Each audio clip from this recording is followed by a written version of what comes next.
We saw the champions, we saw the bands, we saw the cheerleaders, we saw the fans.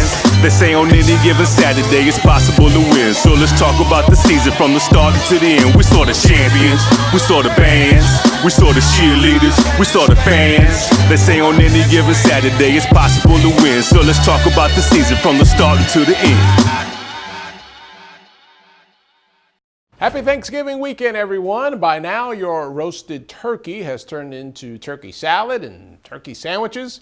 Put a little mayonnaise on that thing, though. It's pretty good. You probably don't want to see any more turkey, though, until the year 2020. So let's talk pigskin football. Today, one of the biggest days of the year in the SWAC. It's the Bayou Classic. It's Southern and Grambling going head-to-head, and once again, the winner, they're going to claim the SWAC West. It's funny how that works out the same way every year. So whoever wins SWAC West, well, they're going to Lorman, Mississippi for the SWAC Championship. That's December 7th. They're going to take on Alcorn State. We'll have much more on that later. But for now, let's head back east and to the MEAC, where the conference championship was on the line last Saturday. It was the 91st annual Aggie Eagle Classic. And here's how it was set up. If North Carolina A&T won, well, they get the championship. They go to the Celebration Bowl. If they lose, South Carolina State could sweep in and take that Celebration Bowl spot. North Carolina A&T said, forget about it. Kill that noise. And they immediately plucked the feathers off of those North Carolina Central Eagles. Our Wally Pitt was there and has more. The rain couldn't stop a thing at this year's Aggie Eagle Classic, where a spot in the Celebration Bowl was on the line for the North Carolina A&T Aggies, which meant them Eagles were looking to stop that Aggie train to Georgia right in its tracks. But that pack of dogs that be off Lindsay Street, they were here for any and all smoke the Eagles had for them. And to keep it a buck, the only smoke in Aggie Stadium on Saturday was coming off the wings of some cooked bird. First quarter, Elijah Bell roasts the Eagles D off the quick slant. The GOAT takes it 68 yards to the crib, 6-0 A&T.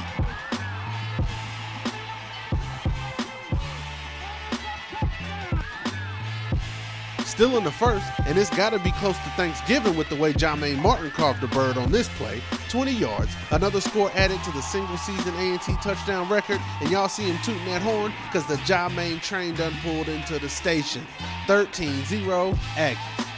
A&T honored their legendary 1999 squad after the first quarter. Shout out to my family, Darius Helton, who was on that team. I caught up with the boys from 99, who reminded us that this Aggie dominance thing ain't really all that new. What it is that a lot of people that are kind of new to Aggie pride, they think that, oh wow, we just got a golden era now. We got a long history of championships and excellence. This ain't nothing new. We've been doing it for at least 20 years, but way before that. Aggie pride has been going for a long time. And of course, while I was busy catching up with the OGs, the boy Jermaine Martin scored again. It's 23-0, and it's getting out of hand in Aggie land, but hold up, it was about to get uglier. Corey Banks catches this one on the sideline, and he puts that shake and bake on the Eagle defender. Stays on his feet, catches a shove that sent him flying out of bounds, but not after a nice 52-yard pickup. Then it's the barber, Kashawn Baker. He puts a zigzag part in old buddy's fade, slaps some Barbasol on his neck, and charged him 31 yards. Baker finishes the drive off with a 2-yard touchdown, 30-0, Aggies dominating at the break. Now the weather didn't allow the bands to hit the field at the half, so the sound machine did their thing from the stands, and the marching machine blessed us from the track. Cause you know can't nothing stop an HBCU band from doing their thing. The second half starts with an Aggie field goal and an Aggie fumble recovery. Then it's back to the GOAT, Elijah Bell, whose final touchdown on his home field was truly a thing of beauty. 32 yards, 6 points, he closes out his career at Aggie Stadium with a 109-yard, 2-touchdown performance, and he becomes only the 6th player in MEAC history with 200 career receptions. He is the GOAT for a reason. Aggies 40, Eagles 0. Going ACL, man, we're going back.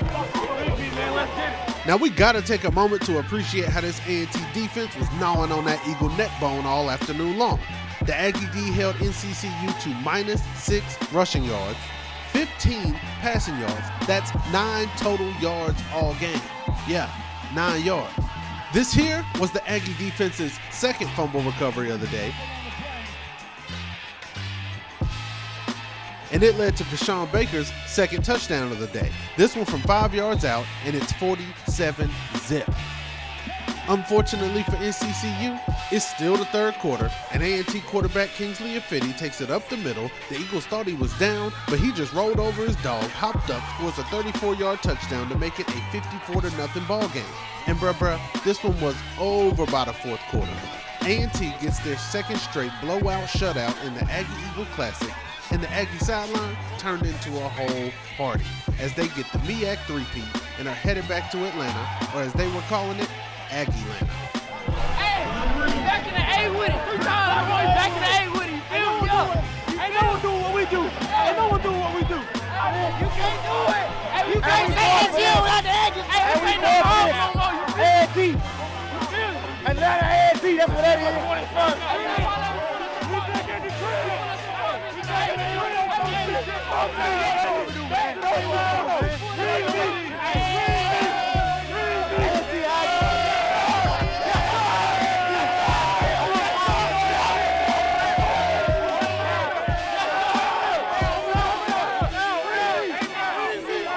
And you know your school is extra lit when you got the coach and the chancellor getting it in after you accept that Celebration Bowl bid.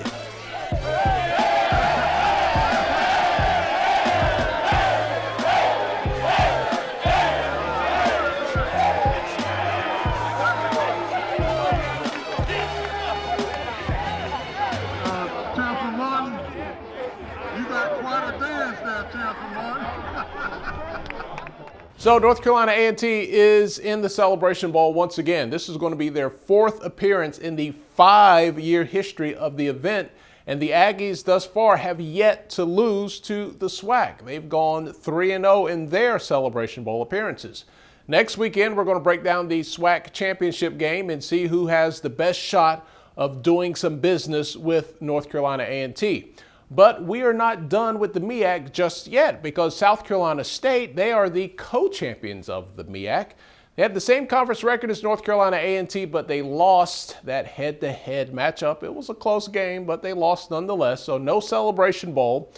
And as it turned out, no FCS playoff bid either for South Carolina State. Our fans online at HBCU Game Day pretty upset about it. Here's what some of these guys and girls had to say. One fan says Wofford loses to South Carolina State 13-28, beats Furman 24-7, and both teams are in the playoffs? It's not fair. Another fan writes, yes, South Carolina State was slighted. They lost to 2 top 20 opponents, which is better than Kennesaw State out of the Big South. And we did have a few fans on the other side of the argument. Devil's advocate, at the very least, contrarian maybe. Weak schedule with one quality win over Wofford in the season opener for both, says another fan. As much as I want to see our HBCUs win, their schedule just wasn't strong enough. Had they beaten FAMU and A&T, they wouldn't be having this conversation. Well, when we come back, we have more conversations when we return. You're watching the No Huddle. For the latest news on Black college football and culture, go to HBCUGameDay.com. Hey, welcome back, everyone. Bowie State won the CIAA championship and finished the season undefeated, earning the opportunity to host a first-round game against Carson Newman in the NCAA Division II playoffs. But the Bulldogs' historic season ended last Saturday afternoon with a 17-9 loss to Carson Newman. Quarterback Jerome in the house. Jerome Johnson, he finished the game with 263 yards and a touchdown through the air. He led all rushers as well with 98 yards. Late in the game, Bowie was driving. They were in the red zone, a chance to get into the end zone. Maybe a 2-point conversion. Things could have been different. But in the end, it ended with an interception in the back of the end zone. So 11-1 is the final record for the Bulldogs, their best record in program history at Bowie State. The other HBCU in the playoffs were the champions out of the SIAC. Miles College had to hit the road to take on Lenore Rhine, and things got quite difficult for the Golden Bears. Early on, Miles only able to come up with 125 total yards and 7 first downs. They ended up losing 36-7 to Lenore Ryan. It was a great season, however, for Miles, but once again, a bit of a disappointment that both HBCUs lost in the first round of the NCAA Division II playoffs. A final thought here from the SIAC. You know, the Eastern Division of the conference will get a bit of a facelift after 2 of the 4 teams fired its coaches at the end of the season. Kevin Porter is no longer at Fort Valley State, and the legend Mike White wasn't retained at Benedict. I got a chance personally to know these guys over the last few years, and I can say without a doubt, 2 class acts that will be hard to replace as men for those programs. Still to come, we go back to the SWAC. Alcorn State has already clinched the East, but home field advantage swings in the balance like a little baby at the Soul Bowl. We'll check in on that when we return.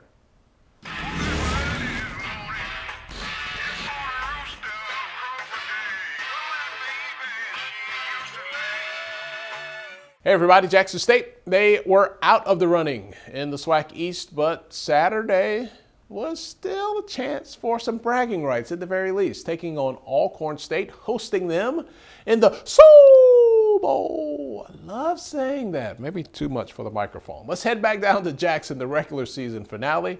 Jackson versus Alcorn. Would the Braves be able to host the SWAC championship with a victory?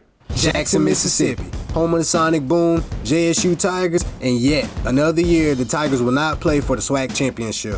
The Tigers' SWAC dreams were crushed after 2 disappointing losses, and the Sonic Boom season, it never ends.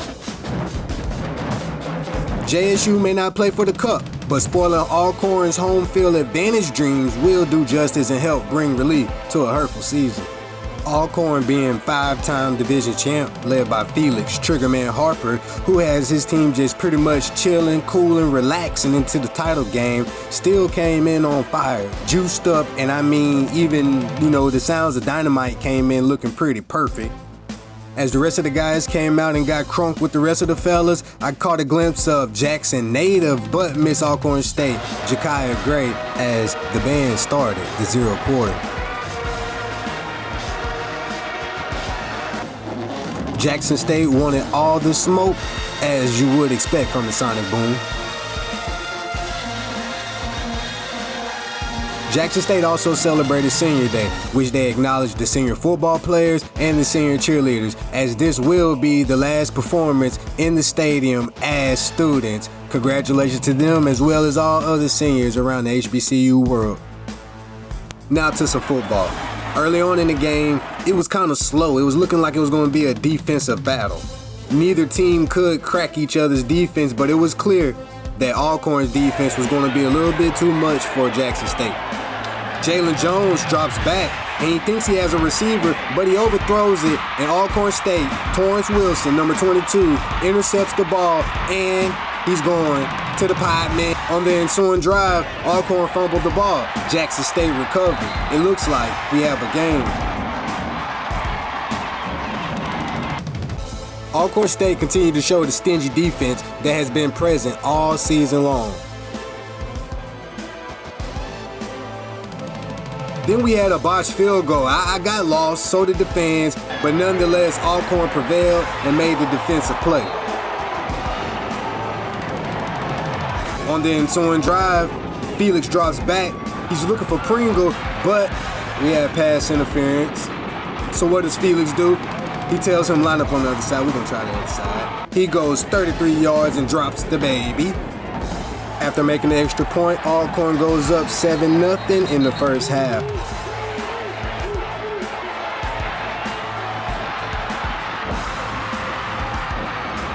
After that score, it seems as if Alcorn found his groove. I made it to the other end just in time to catch Felix drop a dime right there on the line to Pringle for his second touchdown of the game. Alcorn is up 14-0.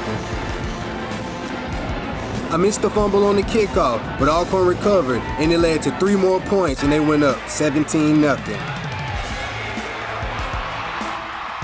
As I made it to the other end again, I almost missed the Alcorn quick strike as Anthony caught a 3-yard strike from Felix to make it 24-0 Alcorn.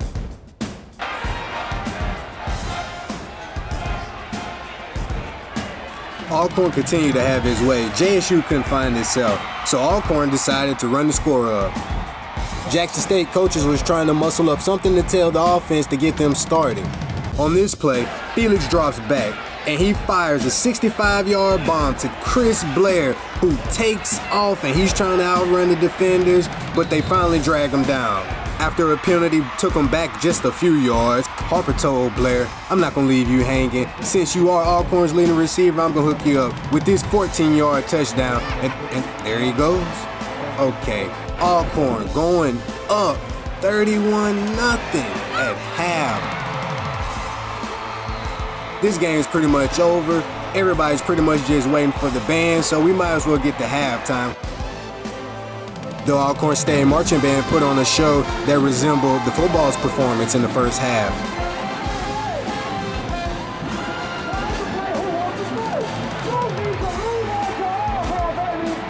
They even brought out the Golden Girls.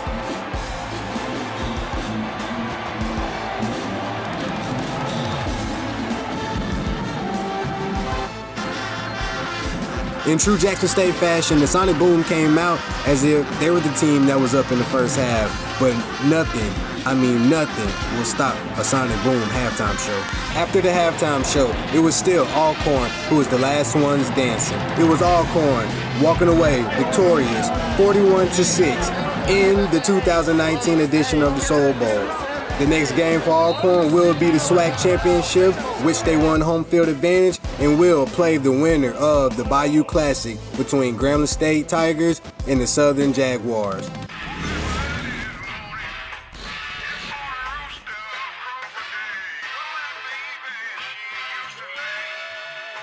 Once again, the big game of the day is the Bayou Classic, Southern versus Grambling. The Jags are 5-1 in the SWAC in the division, while Grambling sitting at 4-2. Pretty impressive because the start of the year for Grambling was rough, but they have turned it around. You know, they have the second best defense in the conference behind Alcorn, the G-men allowing just 21.6 points per game. Southern, they are a little more stout offensively, third best in the SWAC at 33.9 points per game. And for Southern, it's all about Ladarius Skelton. The dual threat quarterback is the 5th leading rusher in the SWAC, and he is 10th when it comes to passing. But throw all of that stuff out of the window. I don't even know why I wasted your good time talking about stats when it comes to the Bayou Classic, because anything can happen. I wasted your time because it's a 30-minute show. We have to talk about something. But who knows what's going to happen? We'll find out later today. We'll talk about it next week. That's going to set up the SWAC championship, which was fire last year. That's going to be a tough act to follow, but we're going to preview it. But before we go, we still have more SWAC news. One thing I think is very important, we have to give props to UAPB. For the first time in 7 years, they have a winning program. Last year was rough for UAPB. They have turned things around, and you have to say congratulations for the direction that the Golden Lions are headed in. That's it for the No Huddle. We got an exciting afternoon coming up, an exciting show next week as we get down to the nitty-gritty, man. We're getting closer to the Celebration Bowl. For the entire crew, I'm Tali Carr. Enjoy the rest of your Thanksgiving weekend. We'll talk to you later. Clark Atlanta at home hosting Xavier University of Louisiana. It's been a long football season. Panthers ready for some hoops, ready for some dancing as well. Clark leading 40-26 at halftime, but here comes Xavier. William Lloyd, this guy's built like a linebacker, but he has the soft touch with the ball. Knock, knock. Who's there? Alley-oop. Rayshawn Mart climbs the proverbial ladder and sends it home. Still chopping into the lead. Watch the ball movement here. This is going to result in Ed Carter knocking down a three-pointer. That 14-point lead is cut to 5. Hey, you remember that part about linebacker? Yep. Look at Lloyd bull his way to 2 more of his 15 points. The Xavier defense suffocating. Clark Atlanta shot 55% from the floor in the first half. Second half, different story, only 35%. Xavier down 1. I promise you I did not hit rewind on the highlights. Xavier once again double teaming on the pick and roll, making it a pick and steal. Xavier now up 2 points. Andrew Stewart, he's going to tie things back up for Clark Atlanta with a nice little dribble drive here to the hoop. I quickly determine Rayshawn Mart is the leaper on the team. He's going to pin this one to the glass right there. Clark Atlanta goes right back inside though. Calvin White, 2 of his 13 points. Panthers up by 1. Late in the game, Romaine Thomas is fouled on a 3-pointer. He hits 2 of the 3, and that's going to force overtime. In overtime, Cameron Dumas, he made 1 shot all game long. This was it, a big 3-pointer. Xavier would go up by 5 points very quickly, but Thomas cuts it back to 2 with this 3-pointer. Fast forward, Clark Atlanta leading. Ed Carter finding the range once again. He was 3 of 6 on 3-pointers. Once again, it's the Xavier D.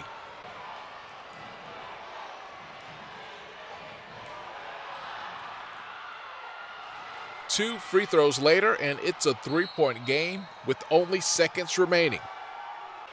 The Panthers have 1 final shot. Tyler Singleton gets it up before the buzzer. It goes, but wait a minute. He stepped out of bounds. The celebration is on at Epps Gymnasium, but not for Clark Atlanta. It's Xavier University of New Orleans celebrating with a good crowd there. A 70-67 overtime win over Clark Atlanta. The Alabama State non-conference tour came to Houston as they faced a Cougar team that was fresh off a Sweet 16 appearance a season ago. You know, it wouldn't be an HBCU game day recap without some highlights from the layup line, and Jeremy Hamilton did his part to keep the layup line lit with his 2-handed slam off an alley-oop from a teammate. In case you missed it the first time, Jeremy Hamilton came back with another 2-handed slam off alley-oop pass. And senior Toby Iwosho wanted to let the people know that tonight was his night.